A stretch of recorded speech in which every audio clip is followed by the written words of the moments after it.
Mga pare ko, ang tanong, kailangan po ba natin mag-reset ng ating ECU every time na magpapalit po tayo ng ating mga filters, tulad po nitong ating air filter, fuel filter, at spark plug? Para wala ng paligoy pa, ay tignan po natin kung ito po ay nirekomenda ng gumawa nitong ating motor. At itong ating motor po ay Yamaha.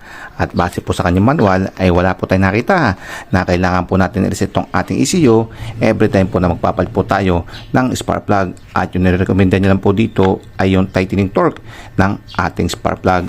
At sa air filter naman po ay wala din po tayong nakita. At hindi niya naman po sinabi rito na kailangan po natin i-reset itong ating ECU once na nagpalit po tayo ng ating air filter. Siya nga pala, tatlo po yung brand ko na FI at ito naman po sa ating Kawasaki Barako. At wala din po tayo nakita dito na kailangan po natin i-reset tong ating ECU every time po na magpapalit po tayo ng spark plug ng ating Kawasaki Barako. So mahigpit na mahigpit na lang po tagang bilhin ay yung plug cap at yung tightening torque. At ganoon din po sa ating air filter. Wala din po nirekomenda dito na kailangan natin i-reset yung ating ECU every time po tayo magpapalit ng ating air filter. At itong FI na Honda ay ayaw niya po na tayo gumawa ng pagpapalit ng spark plug at air filter. Kaya hindi niya po nilagay dito yung procedure. Kaya hindi rin po natin makikita kung kailangan po ba natin i-reset yung ating ECU every time po tayo magpapalit tayo ng spark plug at air filter ni Honda.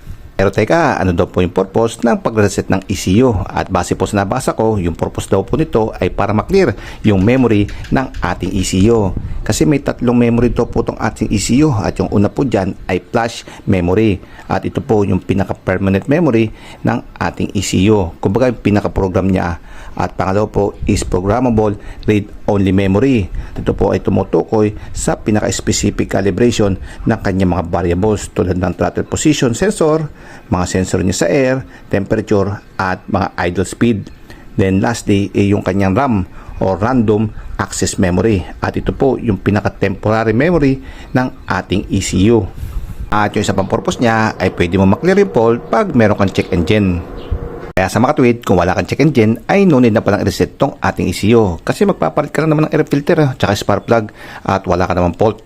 Pangalawa, pag nag-reset ka ng ECU, yung i-clear mo lamang ay yung kanyang temporary memory, tulad po ng RAM. So, hindi po pwede yung flash memory dahil ito po kasi yung pinaka-permanent memory niya at ito po yung kanyang pinaka-program.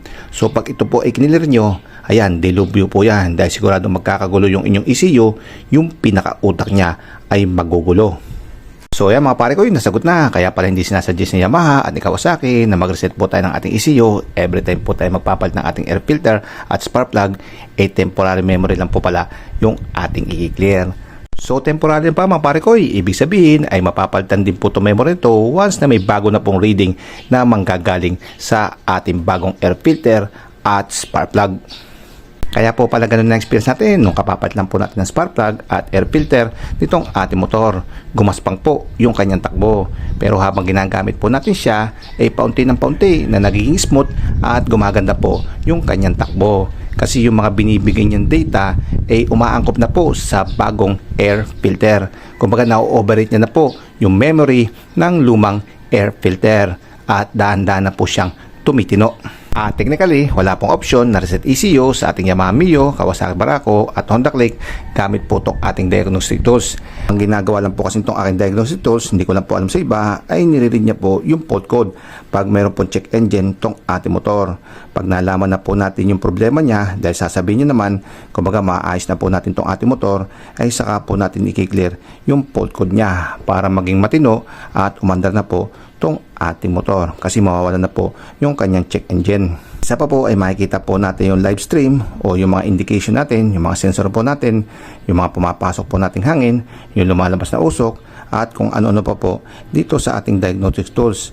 Pero wala po itong reset ECU at wala din po tayo nakitang procedure para sa manual reset ECU naman sa ating Yamaha Mio at Kawasaki Barako. Pero may nakita po tayong manual reset ECU para naman po sa ating Honda Click at ayan po yung kanyang procedure.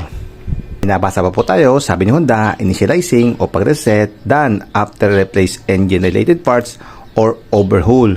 So yung mga pare ko, bahala na po kayo kung ano po yung pagkakaintindi nyo rito. At isa lang po yung sigurado natin dito, since na si Yamaha at si Kawasaki ay wala po tayong reset ECU option, pero si Honda ay meron po siya manually.